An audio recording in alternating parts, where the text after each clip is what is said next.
tive um período ali como baterista, porque eu era um guitarrista frustrado.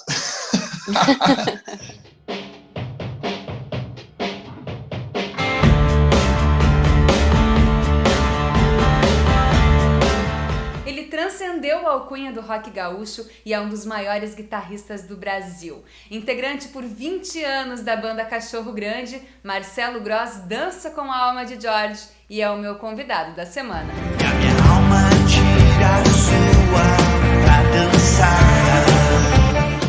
E para começar, a gente precisa saber do início, né? Vamos começar pelo começo. Meu interesse por ser músico vem da minha paixão pelos Beatles, né? Lá quando eu tinha uns 8 anos de idade, a gente morava em Porto Alegre, daí a gente se mudou quando eu tinha uns 10 anos para Canoas. Quando o pai comprou o aparelho do som, minha mãe já tinha um disco do Elvis lá, que eu botei para ouvir, que já me deixou maluco. Uma vez a gente foi numa sede social perto de casa lá, o DJ estava tocando um disco, eu perguntei para ele que disco era aquele, era a Hard Day's Night dos Beatles, né? A versão brasileira, os Reis do Iê, Iê, Iê. Daí eu pedi para ele mostrar a capa, no outro dia pedi para o meu pai, pai, vamos numa loja de disco ver se a gente acha aquele disco. Daí, na primeira loja que a gente chegou, já tinha na parede lá os Reis do Iê, Iê, Iê. Daí surgiu a minha paixão pelos Beatles, vontade de ter os outros discos, porque no encarte vinha um catálogo com toda a coleção, então eu não sosseguei enquanto não comprei todos os discos. Comprei o meu primeiro violão, depois chantageei meu pai para comprar uma guitarra, né? Aprendi a tocar um Simon Garfunkel que ele gostava, Mr. Robinson. Então, nessa chantagem, ganhei minha primeira guitarra, sei lá, com 11, 12 anos. Um pouco mais adiante, eu comecei ali com 13, 14 anos, aquela coisa, né? Eu e minha turminha, a gente começou a ouvir aquele rock de cabeludo. Comecei nos primeiros shows das bandas ali, Cascaveletes, TNT, perto de casa, ali em Canoas. E comecei a gostar dessas bandas que tocavam meio difícil. E eu não tocava nada de guitarra, mas um dia eu sentei numa bateria e saí meio que tocando. Então, perto de casa, lá tinha um monte de cara mais velho que tocava pra caramba aquelas músicas das quais eu tinha recém me apaixonado, né? Comprei uma bateria e comecei a tocar com uma galera que já tocava pra caramba, eram uns virtuosas, né? Coisas que eu jamais imaginava em poder tocar na guitarra. Tudo bem, eu acho que minha carreira como guitarrista acabou porque eu não consigo tocar essas coisas aí. Mas na bateria eu conseguia tocar aquelas coisas difíceis, Hendrix, Yes, Jethro Tull.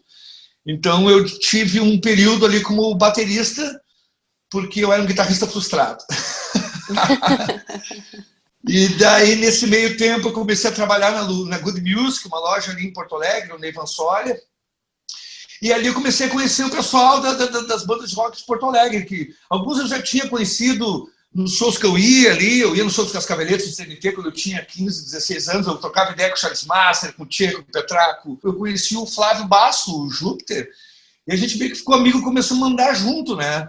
E isso, ele estava finalizando o álbum A Sétima Efervescência. No meio das gravações, a banda que tocava com ele, que eram os guris de Rio Grande, que era o Glauco Caruso, o Giovanni Caruso, acabaram indo embora e pintou um show para fazer na Praia da Ferrugem. Pô, eu tô sem banda, Grosso, não quer tocar comigo? Eu digo, claro, velho, eu sabia todas as músicas, eu tinha a fitinha ali dos Pereiras Azuis.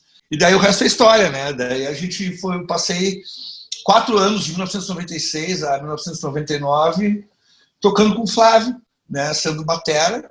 Foi uma história muito bonita que a gente teve nesses 3, 4 anos que a gente tocou junto, né? A gente acabou uma época se mudando para São Paulo, aqui também. Tocamos nos maiores festivais do país, né? Aos pouquinhos a galera começou a assimilar aquele disco maluco que era o Sétima Efervescência, né? Abrindo as portas e as Só que aquela frustração minha de tocar guitarra, ela continuava lá dentro do meu âmago. Eu digo, um dia eu vou fazer. E quando o Flávio decidiu meio que tocar só bossa nova e não sei o quê, e ter banda itinerante, não ter um power trio fixo, né? E eu resolvi que era hora de montar minha própria banda. E eu já tinha ali meio que esboçado algumas canções. E foi na época que eu meio que conheci o Beto e a gente acabou formando o Cachorro Grande. Essa convivência, então, esse período todo, acabou formando o músico que tu foi depois com a Cachorro? Como ele escrevia música o tempo todo e a gente convivia muito, durante esse período de 3 anos, a gente se via todos os dias, vendo essa facilidade dele de compor, foi uma coisa que me deu um start, assim, não é tão difícil.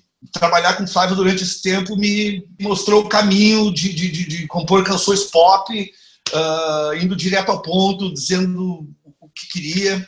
E observando ele, né, eu acabei meio que pegando essa manha.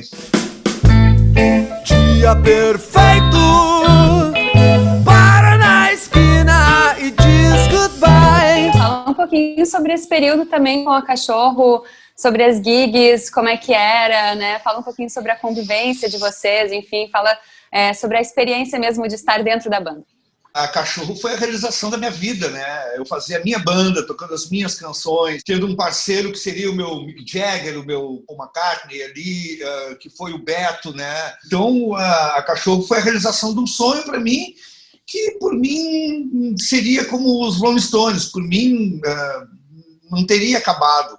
E eu pensava que a gente não fosse terminar também durante um período, porque a gente batalhou muito para chegar num nível de estabilidade, o qual a gente só tinha que cuidar da loja, entrar numa van, sair tocar, e a coisa já andava, já tinha uma engrenagem que fazia a coisa andar sozinha, né? O final da banda ainda é muito recente para mim ser saudoso com a coisa toda, sabe? Pelo jeito que a coisa acabou, eu ainda tenho agora, né, passado o período, uma impressão que foi melhor para todo mundo e que tinha que ser assim mesmo, né? Que a coisa foi do jeito que tinha que ser. Mas os períodos mais saudosos são justamente o início da banda, né? Aquela coisa de nós andando ali por Porto Alegre. Eu botei o Beto a trabalhar na Good Music junto comigo. Nós trabalhávamos o dia inteiro, usava o nosso horário do almoço para levar fotografia na 0 hora, no Correio do Povo. Ligava para os caras enchendo o saco para botar a matéria. Nos incomodava todo mundo. Os caras viam eu e o Beto chegando nos lugares assim, eles tinham um pavor da gente, sabe? Seja o Léo, o cara do Garagem Hermética lá, putz, os caras vão querer tocar aqui. Chega nas catacumbas lá, putz, os caras vão querer tocar na nossa festa. Chega os caras das outras bandas também. Não, esses caras não vão tocar aqui, né? A gente era insuportável, sabe? Eu tenho muita saudade dessa época, assim, a gente era muito beatnik ali, andando pra cima e pra baixo nas ruas de Porto Alegre, sem grana, com uma cachaçinha, sabe? Usando a noite inteira para fazer uma cola. A gente ia na casa do Boizinho, fazia cola com farinha e uma meleca desgraçada, assim, não se ficava tudo sujo. Passava a noite inteira colando cartaz, assim, sabe? Nós dentro de uma latinha de Campbell's, num clima meio Andy Warhol, só que quem fazia arte era a Denise, a mulher do Beto, que é artista plástica, né? Só que nós podíamos, Denise, mas de fundo, tu bota a cor mais espalhafatosa que tu puder. Então ela fazia o fundo com aqueles verde fluorescente, esse vermelho fluorescente, assim, para chamar a atenção, né? Então, no início da carreira, nós era a banda da latinha, que ninguém sabia o que era aquilo, mas sabia que os caras incomodavam. Depois a gente ficou conhecido como uma banda que quebrava os instrumentos, né? Então, tipo, só desgraça. A gente tinha só uma música, que era o Debaixo do Chapéu, nós estendia ela em meia hora. Debaixo do meu chapéu, com o nariz gelado. A gente tocava só Who, Stones, Beatles, só banda Cachorro Grande, daí o nome da banda, né? E só canções de 67, nós tocávamos as coisas que ninguém conhecia, nós fazíamos as nossas próprias versões ali, só lá do B. Então, quando a gente começou a aparecer com as nossas canções, eu comecei a ver que começaram a aparecer uns caras nos nossos shows ali do rock gaúcho. Eu me lembro que o Duca Lendecker foi num show nosso, e o Luciano Lendecker também. Eu me lembro de ter o Frank Jorge num show do Garagem, né? Eu comecei a sacar que, a galera tá se ligando na gente. E daí eu me lembro que o álbum propôs, ele trabalhava no estúdio, ele propôs a gente, vamos gravar eu vou pegar um horário lá, eu vou dizer que eu estou gravando um lance meu, e escondido num domingo ele botou o dele na reta para gravar a primeira demo da Cachorro Grande. Aí a coisa mudou um pouquinho mais de figura, porque a gente tinha uma demo, a Ipanema começou a tocar, então aí começou a gerar um interesse maior pela banda, né? Então acho que demorou uns 6 meses para nós, né, da banda que quebrava as coisas. É que a gente continuou quebrando as coisas durante um bom tempo. Sabe? Nesse meio tempo, eu e o Beto nós trabalhávamos na Good Music. A Good Music, além de loja de instrumentos musicais, eles eram uma produtora também. O Vini e o Ney, eles trabalhavam com bandas lá, Esmalha, Maria do Relento. E a Cachorro Grande nasceu debaixo do nariz deles.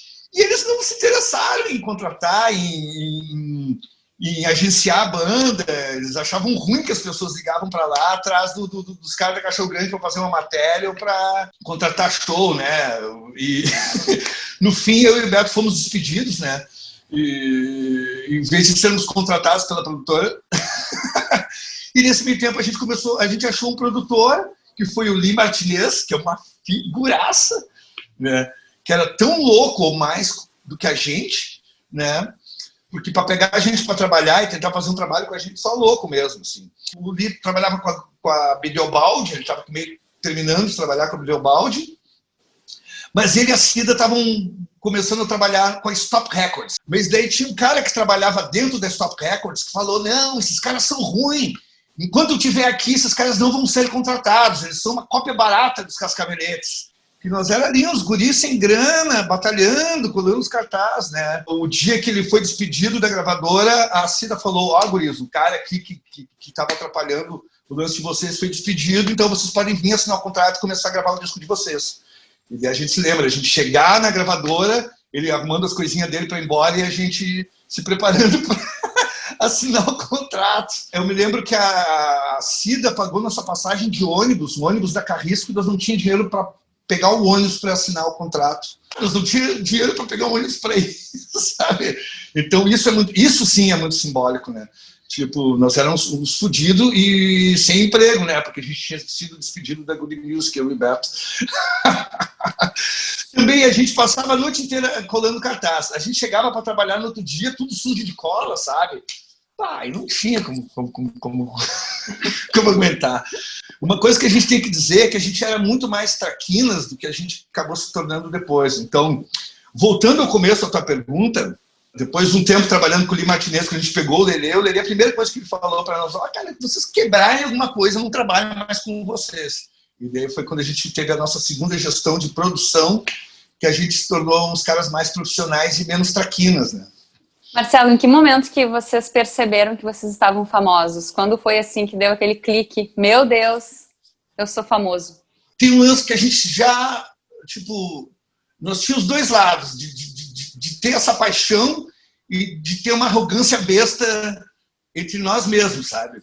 A gente se achava o bicho da asa quando a gente batizou a banda de Cachorro Grande, a gente se achava a melhor banda do mundo, sabe? Na nossa bobeira, assim, entre nós.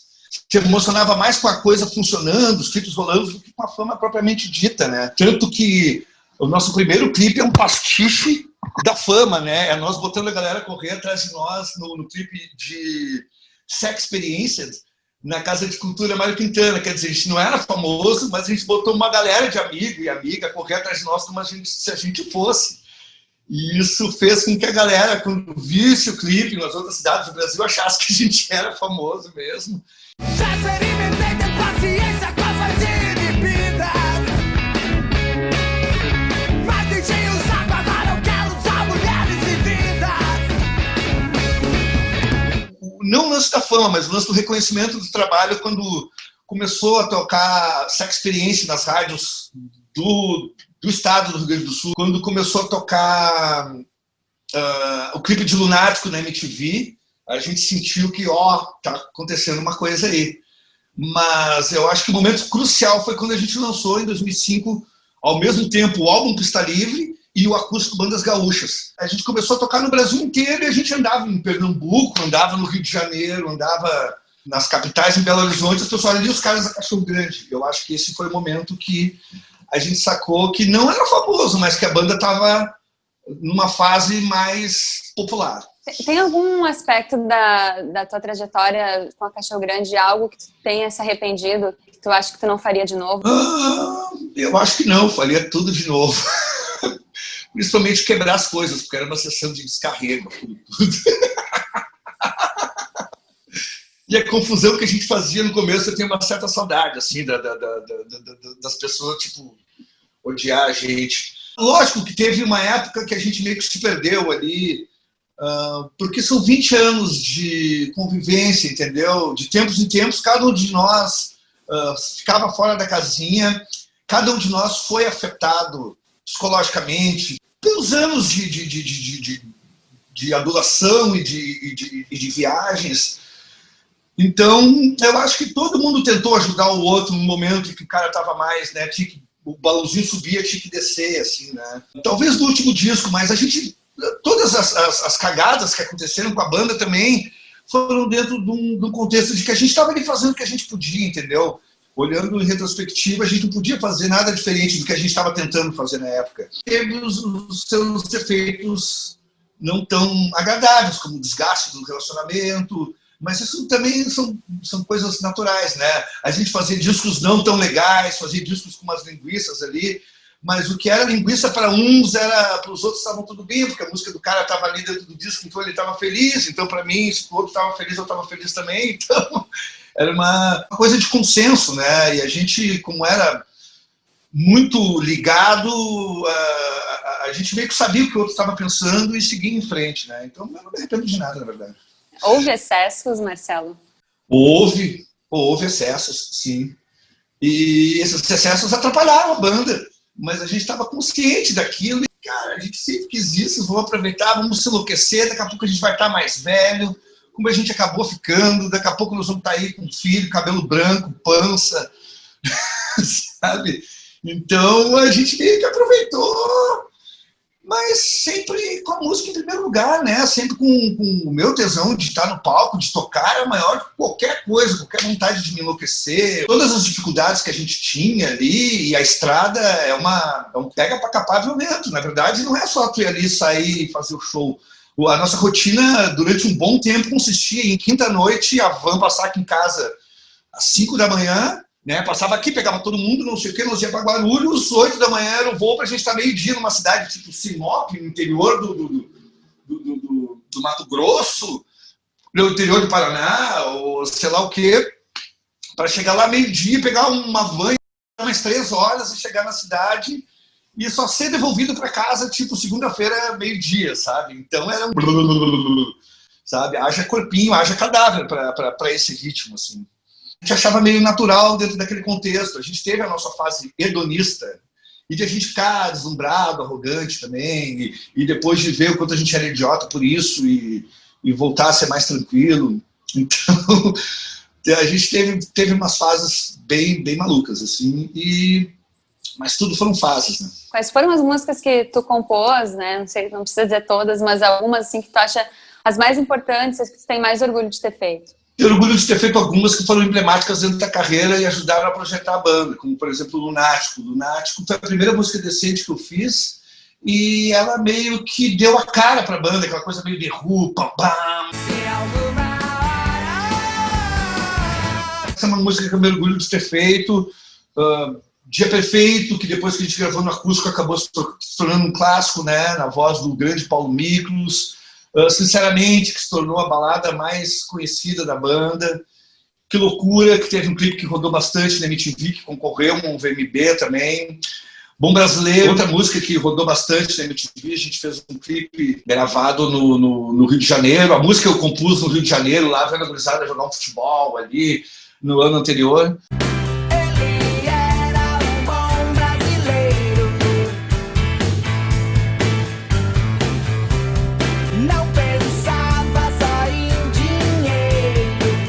Período em que tu saiu da banda, né? Achei alguns sites assim que diziam Marcelo Gross é demitido da Cachorro Grande. Tu realmente foi demitido? E como é que foi esse processo de sair? Foi realmente na dificuldade de relação? Ouvi também outras histórias que tinham um pouco a ver com o teu disco, que tu estava lançando. Fala um pouquinho sobre esse período pra gente. Eu acho que teve mais a ver com o esgarçamento da relação. E eu também estava num período muito difícil da minha vida, né? Eu tinha recém perdido a minha namorada de um dia para o outro. Era um relacionamento que eu já estava ali há 2 anos, então aquilo meio que foi um trauma para mim. Mas mesmo assim eu busquei ajuda, eu estava fazendo shows, né?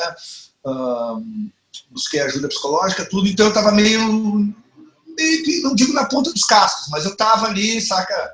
Não nos shows, mas eu andava meio aborrecido da vida. Naquela confusão toda, quando vi depois de um show em BH, os guris na van me disseram, tu tá fora, a gente não te aguenta mais, não sei o quê. Tava tentando me recuperar ali, tava buscando ajuda, tudo, tomando remédio, buscando ajuda psicológica. Então eu não tava numa boa ainda. E a única coisa que eu tinha era a banda, né? Era o meu trabalho, era a coisa que eu mais amava fazer, que era tocar. E daí os guris vieram com essa, ao invés de dizer, velho, a gente está sentindo que tu tá um pouco mal, eu acho melhor tu se afastar por um período, depois tu volta e a gente vê o que acontece. Não, eles resolveram me tirar da banda, me tiraram a única coisa que eu tinha, que era o meu trabalho, era a minha paixão, era a minha realização. Então foi uma coisa um pouco cruel.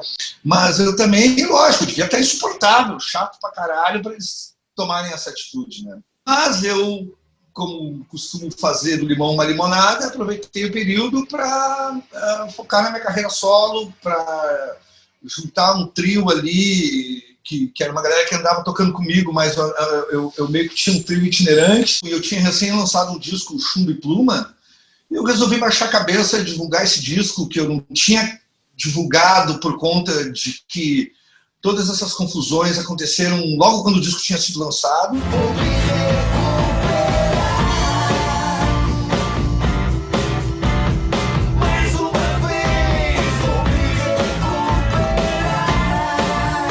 Volta e meia, assim, eu te ouço falar sobre essa situação de ter perdido tua namorada. Se tu não quiser falar sobre isso, a gente não fala, mas eu queria saber um pouquinho o que aconteceu, né? Como é que foi, o que houve e como que foi pra ti, então, se recuperar. A música te ajudou nesse período?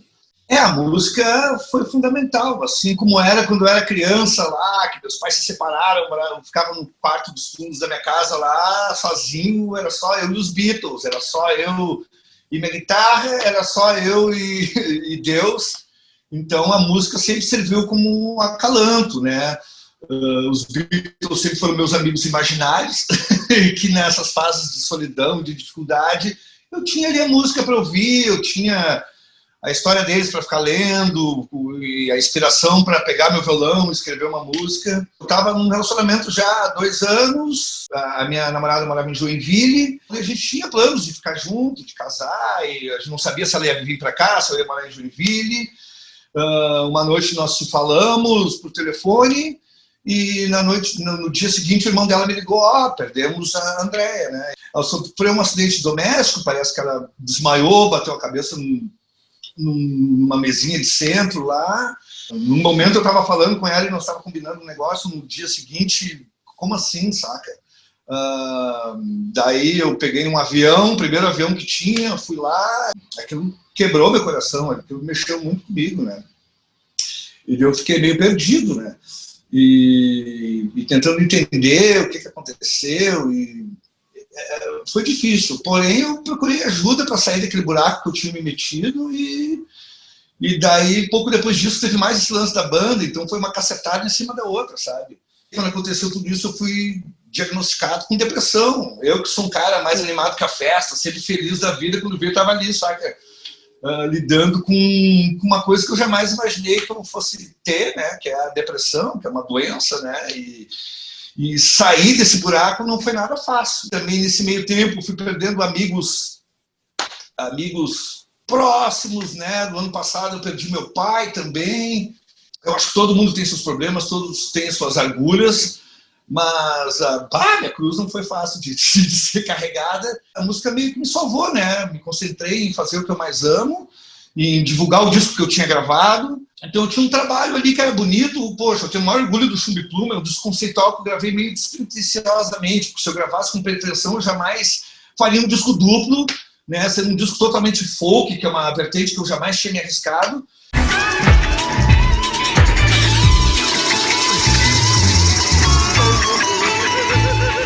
Não digo sem pé nem cabeça, mas um disco de difícil audição por ser longo, né? Por ser conceitual, porque tem que sentar para entender, um disco é o Chumbo, outro é o Pluma, não sei o quê. Eu, lógico, teria feito uma coisa mais fácil. Logo que eu saí da Cachorro, eu comecei a ensaiar com esses guris que estavam ali meio que tocando comigo, caí na estrada com o meu power trio ali, divulgar o Chumbo e Pluma e entrar numa nova fase e evitar olhar para trás, evitar olhar no retrovisor, assim, sabe? Olhar só para frente. Alô, liguei para marcar aquele jantar. Como foi fazer os shows de despedida, né? Saiu da Cachorro, os guris te tiraram, e aí tu voltou pra encerrar a banda, assim. Como que foi internamente, assim, pra ti dizer, vou voltar, vou fazer esses shows? Foi engraçado, né? Porque, poxa, eu saí da banda, deu uns meses, o Beto me ligou, a gente decidiu encerrar as atividades, tipo como se admitisse que sem eu lá junto com eles a coisa não tinha funcionado. Tinha, na real, sabe? Eu fiquei surpreso, eu achei coerente e a princípio eu não queria aceitar, por toda a situação que tinha acontecido e pelo dano que aquilo tinha feito ao meu coraçãozinho já brutalmente machucado. Mas eu resolvi aceitar, não pela banda, não pela trajetória, não, eu vou te dizer que talvez nem pelos fãs, entendeu? Eu resolvi aceitar por mim, sabe? Para me despedir adequadamente de um sonho que eu consegui realizar e resolvi fazer essa despedida por mim, sabe? Para mim me despedir daquilo que eu criei, com a ajuda dos guris, adequadamente, para mim ter um final de história legal para mim mesmo. Já não tinha mais essa coisa saudosista, não tive esse lance, os últimos shows, não sei o quê. Ali, naquele período, para mim já tinha acabado a parada, não estava nem um pouco sentimental, mas não deixou de ser emocionante ver a comoção da galera ali, vendo o que seria aquela história toda pelas últimas vezes. Mas confesso que nesse período, para mim, a coisa já tinha...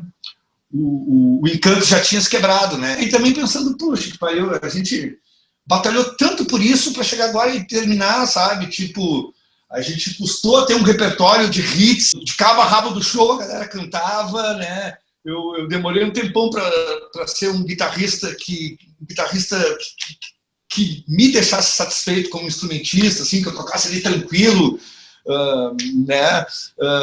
Para chegar agora aqui, depois de a gente tudo conquistado, ter que, sabe, simplesmente partir para outra, começar tudo do zero. Eu tinha também esse sentimento tipo de que uma vida idiota, mas seguir em frente, sabe, olhando para o lado e também agradecendo, sendo muito grato por tudo que aconteceu com a gente. A parte mais foda, assim, de ter tido a banda foi abrir os Rolling Stones, ou isso foi um grande feito da banda? Foi o maior feito da banda, eu acho que foi o maior feito das nossas vidas. Não que aquilo tivesse sido o nosso maior objetivo, mas foi uma espécie de diploma de graduação da banda de rock and roll, entende, Camila? Em 1991 ou 92, eu vi um show que passou dos Rolling Stones na Band ao vivo, e quem abriu foi o Guns N' Roses. Entrevistaram o Axl Rose e ele falou: banda de rock and roll, que é banda de rock and roll, o carimbo máximo é quando a banda abre um show dos Rolling Stones. Então eu sempre fiquei com isso na minha mente, jamais imaginando que talvez isso fosse acontecer. Desde o momento que talvez tivesse a possibilidade de a gente abrir até dias depois da coisa toda, a gente se arrepiava, a gente se olhava, a gente não acreditava, a gente acordava com aquela euforia, assim, sabe? Então foi cada momento, desde a hora que a gente soube até acontecer a parada, foi tudo muito especial, parecia um sonho. Entre o nosso show e o deles, o empresário falou: os caras querem conhecer vocês, eles viram a galera falando o nome da banda. Ficar 15 minutos com eles, né, foi muito especial. Assim, foi um momento mágico na vida de todos nós que a gente vai levar para sempre ali, né, de beijar as artroses do Keith Richards, essas artroses que eu beijei. Essas aqui, eu não sei. Quase um conto encantado, um conto de fadas, assim, sabe? Da Disney rock and roll. Tu lembra o que vocês conversaram naqueles 15 minutos? Eu lembro do Keith Richards chegar assim, porque primeiro entrou o Charlie Watts, naquela austeridade dele, assim, né, de abriguinho, atrás todo serelepe, o bombudo, atrás o Mick Jagger, parecia que teria saído de uma aula de aeróbica, e os guris já pularam nele, mais atrás todo o largadão Keith Richards. Daí, como os guris já pularam nos primeiros, ali o Keith Richards sobrou pra mim, né, e eles, oh man, great man. A gente ficou nessa de great, man, oh, great show, oh, really, oh, yeah, não sei o que. A gente ficou nesse papo, o Romulo fumando cigarrinho, sabe? Sabe, nervoso pra caramba, assim. Então a gente chegou a trocar umas ideias ali, daqui a pouco a gente abraçou todo mundo, tirou uma fotografia e foi isso. O meu melhor amigo disparado. A Cachorro Grande, ela transcendeu o rock gaúcho, né? Transcendeu o Rio Grande do Sul. Vocês foram uma banda brasileira, né? Uma banda nacional. Como que pegava pra ti ser chamado de rock gaúcho? Quando a Cachorro Grande nasceu, tinha na cidade inteira um culto às putas velhas do rock and roll, de bandas que não existiam mais. Para ser como a gente era, a gente meio que, nas primeiras entrevistas, dizia que aquilo tudo era uma merda, que nós aqui éramos bonzão, que não tem essa, sabe? Tipo, mantendo aquele espírito do início da banda que a gente incomodava as pessoas, sabe? A gente era insuportável, assim, as pessoas nos odiavam. Porém, a gente tem o maior orgulho. A Cachorro Grande é uma banda nascida em Porto Alegre, uma banda de rock gaúcho clássico, Talvez a banda não tivesse existido se não, nos anos 80 ali, não tivesse abrido as porteiras os Garotos da Rua, os Cascaveletes, o TNT, o The Fala. Então a gente é muito grato por essas portas terem sido escancaradas antes da gente e ter aberto um caminho para a gente virar o que a gente foi. Desde o início do primeiro disco, a gente mandava o disco para São Paulo, mandava o disco para Miranda, mandava o disco para a produtora dos Los Hermanos do Rio de Janeiro. Então a gente sempre tentava sair do Rio Grande do Sul. Como eu já tinha trilhado esse caminho com o Júpiter Maçã, e o Júpiter Maçã tinha transcendido o lance do rock gaúcho, porque a gente tocou no Brasil inteiro, o disco da Sétima Efervescência, e eu já sabia mais ou menos o caminho a seguir para a gente deixar de disputar somente o Campeonato Gaúcho e disputar o Brasileirão. Não me incomoda o rótulo de rock gaúcho, porque a gente tem orgulho, né, sempre teve orgulho de fazer parte desse time que envolve artistas tão legais e gente que a gente ama, que é as bandas do Rio Grande do Sul, as bandas gaúchas. A gente temia que isso limitasse, né, a trajetória da banda, sendo rotulada de uma coisa que não, a banda era, mas também não era só aquilo.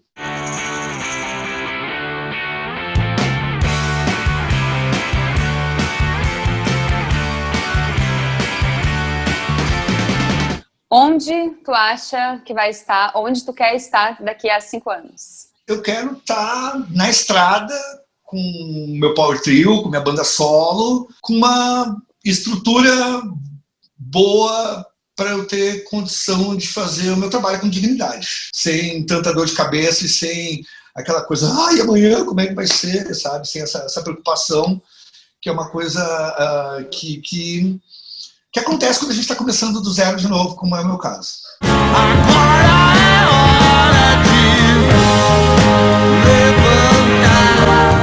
Marcelo Gross, te agradeço imensamente por esse bate-papo. Muito obrigada por fazer parte desse projeto.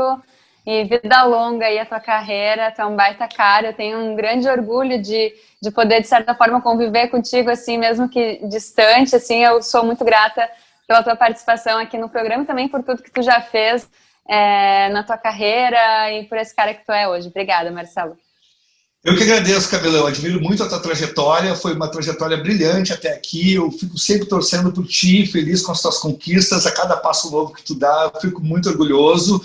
Tu é uma pessoa que agrega a música, que é muito importante para a cena, né? E é crucial uma pessoa que entende tanto de como funcionam as coisas, entende tanto de como funciona a música também, da gente ter tu no nosso cenário como uma catalisadora do trabalho que todo mundo faz no Rio Grande do Sul. E só te desejar alegria e muitas felicidades e te agradecer pelo companheirismo e pela tua amizade. Depois que embala, vai, né? Essas artroses aqui eu beijei. Essas aqui eu não sei. Então, me perdi agora. Qual era a pergunta mesmo?